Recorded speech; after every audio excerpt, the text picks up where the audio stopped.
kita imbas kembali pelajaran dalam kuliah yang lalu, iaitu berkisar tentang ilmu Tauhid, sifat 20.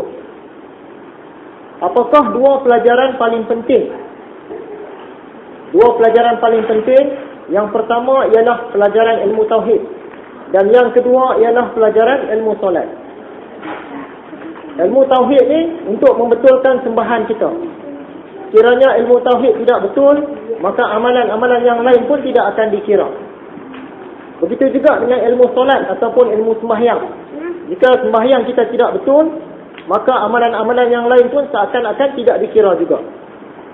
Jadi kita ini jahat macam mana pun, malas macam mana pun, tak mau buat amal ibadat macam mana pun, dua benda ni mesti betul, iaitu ilmu Tauhid dan juga mesti betul ilmu solat. Jadi mulai hari ini, tugas kita ialah mempelajari ilmu Tauhid supaya sembahan kita betul. Kita menyembah Allah Subhanahu Wa Taala yang Esa dan tidak mensyirikkannya, tidak menyekutukannya. Dan yang kedua, kita belajar betul-betul ilmu cara mendirikan sembahyang. Jadi ilmu Tauhid dan ilmu sembahyang ini adalah tiket. Tiket kepada kita untuk melakukan amalan-amalan yang lain. Terusnya dalam kuliah yang lalu, antara perkara yang kita sentuh juga, apakah bahaya jika kita tidak mengenal Tuhan? Bahaya tak tidak mengenal Tuhan ni? Sangat-sangat bahaya. Bahaya yang pertama, mungkin kita akan tersalah sembah. Kita duk sangka selama hari ini kita menyembah Allah. Rupa-rupanya kita sembah selain daripada Allah. Sebab kita tidak kenal sifat-sifat Tuhan. Selain itu mungkin juga kita memang sembah Tuhan, memang sembah Allah, tetapi kita telah mencampurkan Allah dengan makhluk, menyebabkan kita menyekutukan Allah, mensyirikkan Allah. Sedangkan dosa mensyirikkan Allah ini tidak akan terampun. Itulah bahaya yang pertama jika kita tidak mengenal Tuhan. Bahaya yang kedua, jika kita tidak mengenal Tuhan, amalan-amalan kita mungkin tidak akan laku langsung. Bila kita dah salah sembah tadi ni, amalan yang lain, puasa baik cara mana pun, sembahyang hebat cara mana pun, berzikir sampai runtuh masjid pun, dia tidak akan dikira sebab sudah tersalah sembahan. Bahaya yang ketiga, jika tidak mengenal Tuhan, ialah ketika kita berada pada waktu sakaratul maut. Semasa kita tercungap-cungap nak habis nyawa tu, tiba-tiba datang macam-macam benda. Masing-masing cantik, masing-masing lawa, masing-masing seluas langit dan bumi, masing-masing wangi, masing-masing mengaku Allah, masing-masing mengaku Tuhan. Kita nak tunjuk yang mana satu Tuhan. Datang pula dalam rupa guru kita. Guru kita kata, sekarang ni aku duduk di syurga aman, sebab dulu aku pilih yang ni lah, yang ni sebagai Tuhan. Kemudian datang pula dalam rupa ibu bapa kita. Mak dengan bapa dulu pilih yang ni lah, yang warna kuning ni, sebagai Tuhan.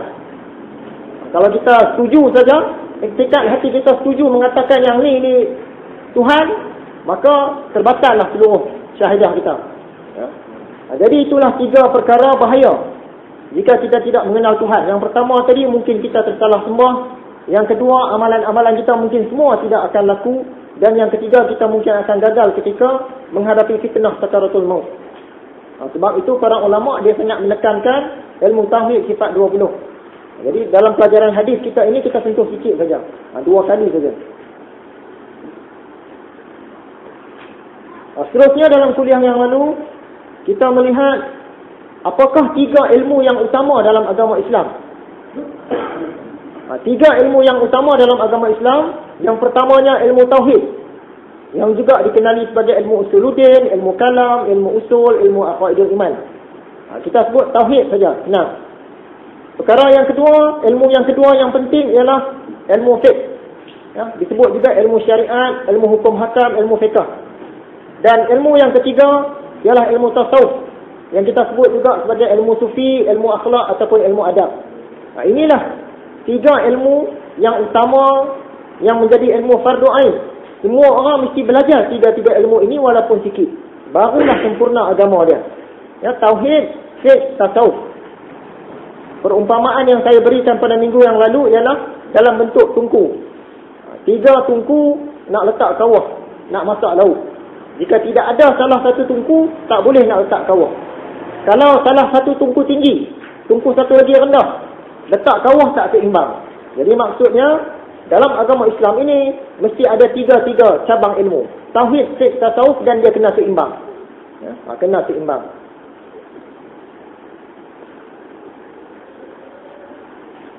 Seterusnya, dalam pelajaran yang lalu, kita melihat apakah tujuan kita belajar tiga ilmu-ilmu yang utama ni. Kan, belajar ilmu tauhid, belajar ilmu fiqh, belajar ilmu tasawuf. Apa tujuan dia? Ilmu tauhid ni, tujuan dia supaya kita ni tahu yang mana Tuhan. Kenal yang mana Tuhan dan faham yang mana Tuhan. Ringkasnya, nak tahu Tuhan, nak kenal Tuhan, nak faham Tuhan. Yang ni tujuan belajar ilmu tauhid. Nak betulkan sembahan kita. Kalau tak kenal Tuhan, sembahan mungkin silap. Ilmu fiqh pula. Apa tujuan kita belajar ilmu fiqh ni? Ialah untuk tahu cara-cara kita beramal. Cara-cara sembahyang, cara-cara puasa, cara-cara nikah kahwin, cara-cara pemerintahan, cara-cara menghukum orang salah. Semua ni fiqh. Ringkasnya ilmu cara-cara. Dan yang ketiga, ilmu tasawuf.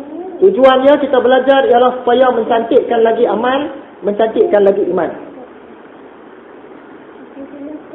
Antara contoh yang saya beri pada minggu yang lalu ialah orang menjala ikan. Dia nak menjala ikan, dia kena ada tauhid.